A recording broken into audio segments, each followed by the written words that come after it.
તો હેલો, કેમ છો બધાય?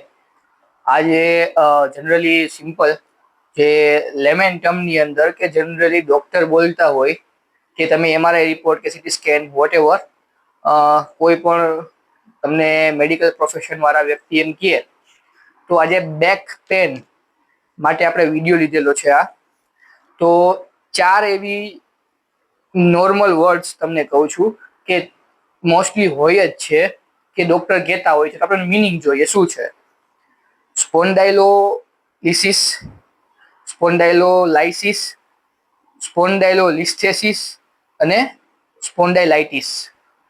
તો સ્પોન્ડાઇલોસિસ જે છે ફર્સ્ટ, એ એક એજ રિલેટેડ અથવા તો ડીજનરેટિવ વિયરિંગ એન્ડ ટીયરિંગ જોવા મળે છે. એની અંદર તેમાં ડિસ્ક, જોઇન્ટ્સ અને વર્ટેબ્રલ બોડી એમાં અફેક્ટ થાય છે.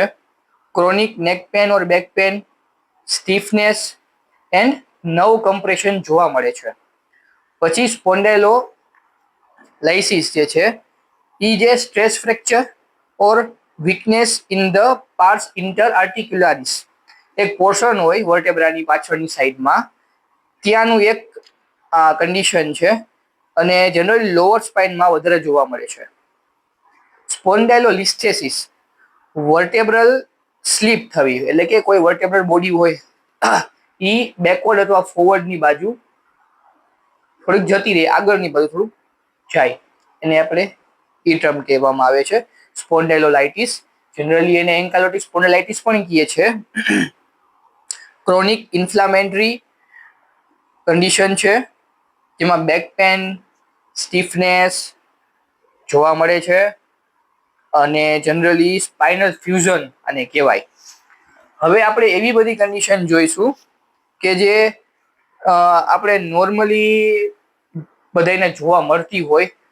તો એક તો એડોલેસન્ટ બેક પેન, કે જે ટીનેજર્સની અંદર જે બેક પેન જોવા મળે, પોસ્ચરલ હોય, ઇવન સ્કૂલ કે કોલેજ જતા હોય તેના લીધે થતું હોય, બેડ પોસ્ચર હોય ત્યાં, સાયકલિંગ છે, જીમિંગ છે, વોટ એવર કાંઈ પણ એના લીધે પણ થતું હોય, કે કોઈ મસલ સ્ટીફ થઈ ગયું હોય, મસલ પુલ થઈ ગઈ હોય તેના લીધે, કોઈ વિટામિન્સ ઓછા થઈ ગયા હોય તેમાં પણ જોવા મળતું હોય છે.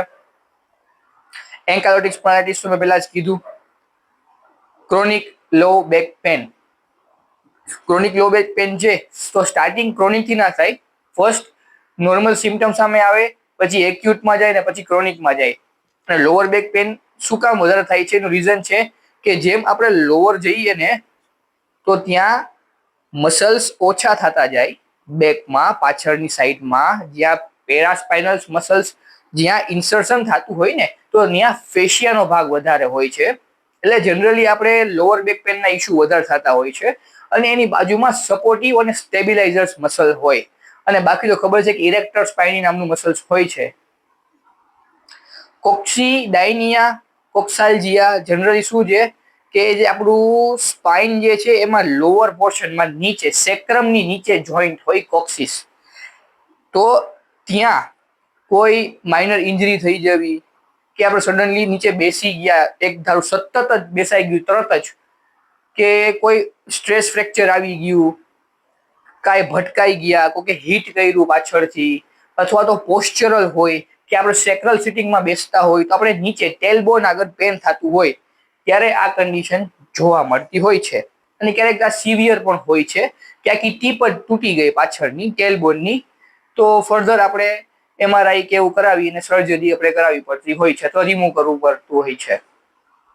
પછી જે ડીજનરેટિવ ડિસ્ક ડિઝીઝ એટલે કે ડીડીડી, એટલે કે જે આપણી ડિસ્ક હોય ડીજનરેશનના લીધે, વોટ એવર એજમાં, એજના લીધે, અથવા તો વિયરિંગ ટિયરિંગ થતું હોય, ઓબેસિટીમાં પણ આવું જોવા મળતું હોય, સ્ટ્રેસના લીધે જોવા મળતું હોય, એક સડનલી હિટ થયું હોય પાછળથી, વગેરે રીઝનના લીધે જોવા મળે છે. પછી ડિસ્ક હર્નિએશન. ડિસ્ક હર્નિએશન શું કે જે વર્ટેબ્રલ બોડી હોય એની વચ્ચે ડિસ્ક આવેલી હોય તેનું હર્નિએશન થવું, અને અલગ અલગ સ્ટેજીસમાં હોય, ડાયરેક્ટ હર્નિએટ ના થાય. જેમ જેમ પ્રેશર વધતું જાય કે પર્ટિક્યુલર મુવમેન્ટ વધતી જાય તેમ ડિસ્ક હર્નિએશન જે ફોરવર્ડ બેકવર્ડ છે અથવા લેટરલ સાઈડમાં જતી રહે છે. તો આ આપણે અમુક કન્ડિશન્સ જોઈ.